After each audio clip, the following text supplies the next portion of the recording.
स्वागत है, मैं हूं आपके साथ अंकिता। चलिए नजर डालते हैं अब तक की बड़ी खबर। जबलपुर के शहपुरा थाना क्षेत्र के बिलखरवा गांव में एक दिल दहला देने वाली घटना सामने आई है। यहां के निवासी कमलेश रजक ने अपनी पत्नी आरती रजक को जहर देकर उसकी हत्या कर दी। घटना की जानकारी तब सामने आई जब मृतिका के परिजनों ने आरोप लगाया कि कमलेश ने पहले अपनी पत्नी को कमरे में बंद कर उसकी जमकर पिटाई की और फिर उसे जहर देकर मौत के हवाले कर दिया। आरती की मौत अस्पताल में इलाज के दौरान हुई, जहां परिजनों ने आरोप लगाया कि कमलेश ने पहले भी अपनी पहली पत्नी और 2 बच्चों को जहर देकर मौत के घाट उतार दिया था। यह गंभीर आरोप साबित करने के लिए आरती ने अपने सुसाइड नोट में पति की हैवानियत की पूरी कहानी लिखी थी। परिजनों ने बताया कि आरती और कमलेश की शादी 15 साल पहले बिलखरवा गांव में हुई थी। आरती के परिजनों ने अब कमलेश के खिलाफ कड़ी कार्रवाई की मांग की है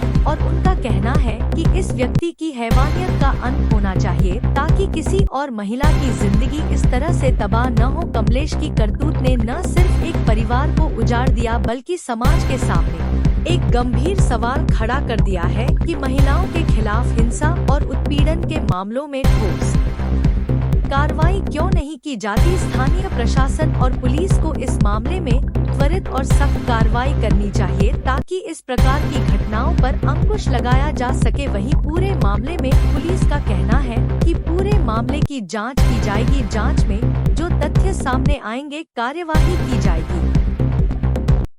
भाई साहब, क्या घटना हुई थी, क्या बताया था? घटना ये हुई है कि हमारे यहाँ आरती रजक 15 साल पहले बिलखरवा गांव में शादी हुई थी और जब से शादी हुई है उसी साल से उसका आदमी उसको बहुत परेशान करता था, मारता था, पीटता था, गांजा पीता था, चरस लेता था, दारू पीता है, सब कुछ सारे कर्म उसके पास में है।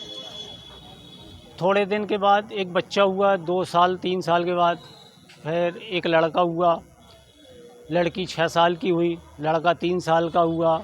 इसने दोनों को जहर दे दिया और जहर दे के अपनी घरवाली को बोलता था कि अगर तू इल्ज़ाम अपने सर पर नहीं लेगी तो मैं तेरे भाई को मार डालूँगा। तो इसने किसी से कुछ नहीं बताया और इल्ज़ाम अपने सर पर ले लिया और दोनों बच्चे मेडिकल में ख़त्म हो गए। ऐसे ही ये अभी भी आरती के साथ ऐसी घटना हुई कि 2-4-8 दिन से ये बहुत मारता था, पीटता था, खाना नहीं देता था और ये कमरे में बंद करके रखता था। 23 तारीख को भी इसने 12 बजे करीब 12-1 बजे करीब इसने जहर दिया, कमरे में बंद कर दिया। कोई भी तरीके से ये बाहर निकली और 23 तारीख को अपने मामा के यहाँ पहुँची शहपुरा में। वहाँ मामी ने देखा कि क्या बेटा कैसी है, उसने देखा इसकी हालत वैसी ख़राब है तो ये थाने पहुँचे, लेके थाने में रिपोर्ट किया। थाने में रिपोर्ट करने के बाद में वहाँ कोई महिला पुलिस नहीं थी तो उसने अपना बदन खोल के नहीं दिखाया कि हम दिखा सके कि हमारे बदन में कितनी चोट है। फिर वहाँ से हॉस्पिटल ले गए, वहाँ से हॉस्पिटल से मेडिकल रेफ़र कर दिया। मेडिकल में 3 दिन भर्ती रही, चौथे दिन वो ख़त्म हो गई। इस प्रकार से इसकी ये चौथी घटना है, ये चौथी हत्या है। सबसे पहले इसकी बीवी थी, उसको भी इसने मार डाला। दूसरी आरती थी, इसको भी मार डाला। 2 बच्चे थे, उसको भी मार डाला। हम तो सिर्फ ये है कि न्याय चाहते हैं कि इसके साथ आरती के साथ न्याय हो, कोई भी न्याय संगति ना हो।